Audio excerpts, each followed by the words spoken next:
Hey guys, welcome back. So today we're gonna be learning about annuities, and before we kind of start, I'm just gonna give a quick introduction to what an annuity is. So annuity is a set of deposit that you're going to be making to an account, or a set of payments that you're going to be paying somebody, and eventually you're gonna try to calculate how much is in that account or how much do you pay out at a time in a placement in time.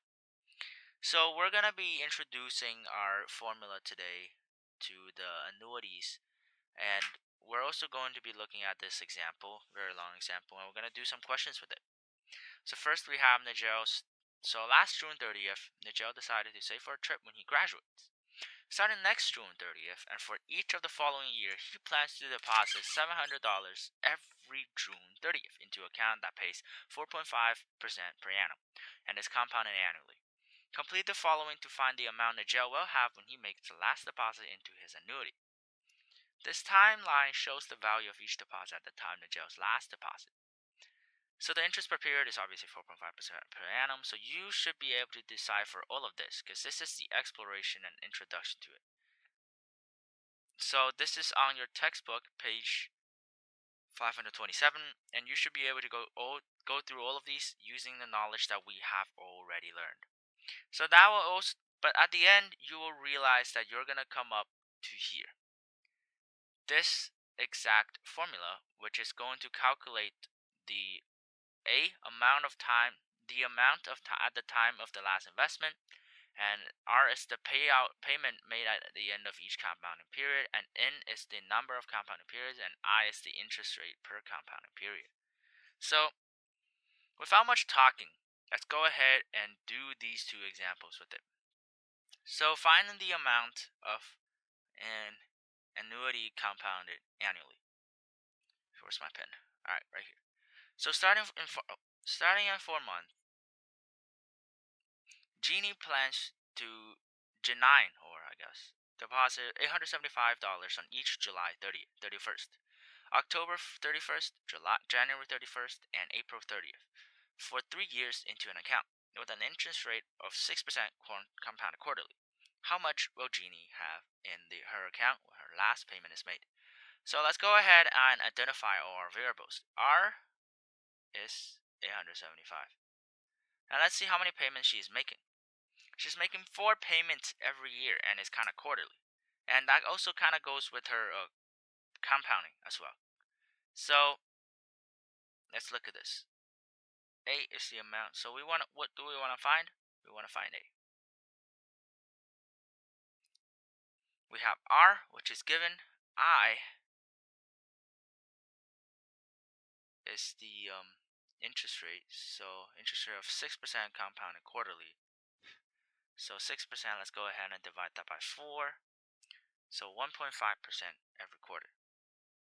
Assuming that's how it works. So I equals 0.015. No percent because we divided by 100. And how many quarters are there? So 4 quarters per year. And 4 times 3, so equals 12. So we'll have N equals 12. So there we go. We have the entirety of the formula. So let's go ahead and write it out. A equals 875. 1 plus 0.015 minus 1 to the 12th power all over 0.015. Alright, take out a calculator and let's do this calculation.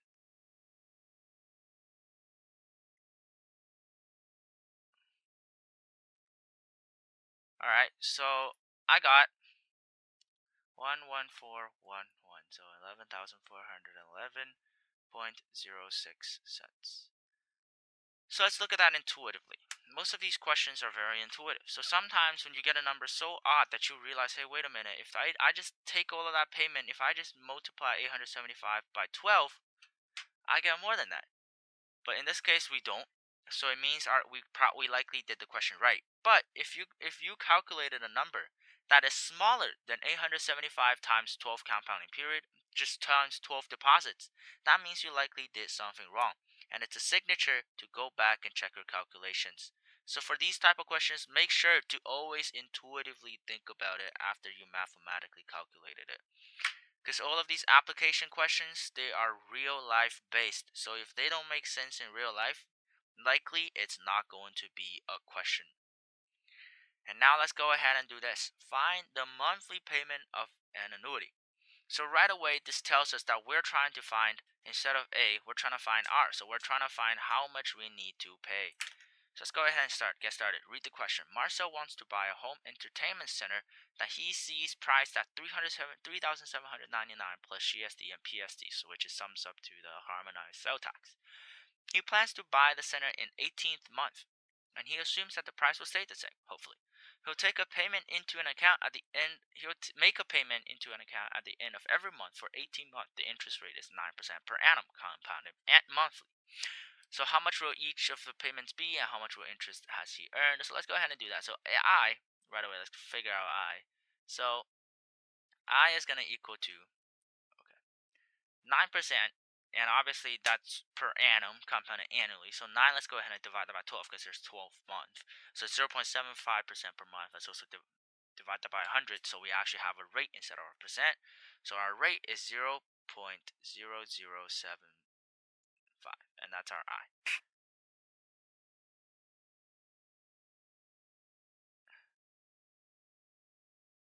Oh, what am I doing? Alright, okay. Refresh.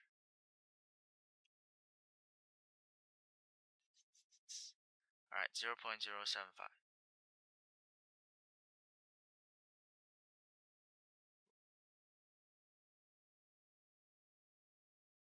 Okay, and we'll have n equals 18. 18 compounded period. So now we have everything we need except for A. So A is also 379. So we have 3,799 plus harmonized sale tax, so times 1.13, assuming you're living in Ontario like I am. If you are not living in Ontario, make sure to match this to your current state, because this is also a trick that your teacher does. He wants this extra step. He wants to see if you're reading the question, and this, if you get it right, this is an extra mark. This is a mark right here. If you got it wrong, this is also a mark deduction. Alright, so let's apply the formula right here. So the formula is over here. So let's look at this. So 4292.87 is equal to, obviously you could perform some algebra on this if you want, just beforehand, and isolate for R if you want to, but I would usually plug in numbers first so I could simplify the top. Because look at this. This is so simplifiable. 1 plus 0.0075 to the 18th power minus 1. Right? All the top is simplifiable. So we're going to go ahead and simplify this. So 4292.87 multiplied by 0.0075 is equal to plus 0.007 to the 18th power minus 1. So we're going to have 0.1439639R. So now let's isolate for R, so divide both sides by that.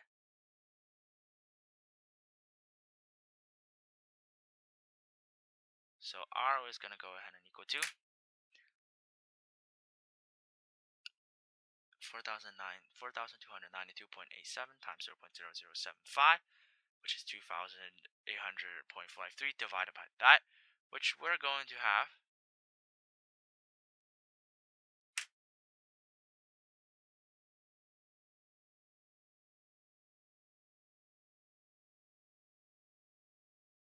got isolated something wrong.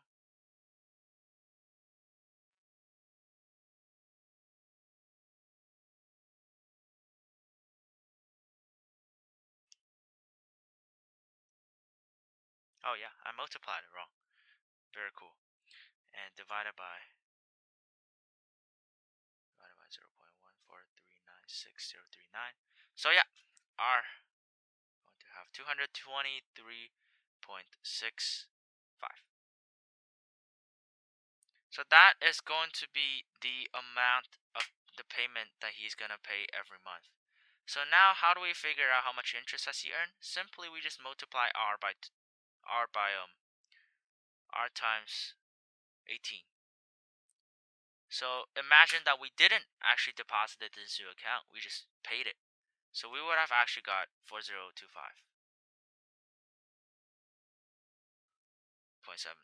cents. So now we'll have to see how much we want to pay. So 4292.87 minus 4025.7. And that difference between the price that we actually paid minus the price that we're supposed to pay if we didn't have the account is the interest that we earned or the profit that we made from the account. So 267.17 cents. And that is our answer B. And this is our answer A. Your homework is on page 520, 531, and 532. And next lesson, we're going to be learning on present value of an annuity. So we're going to work backwards instead of going forward in time. Yep. Stay tuned.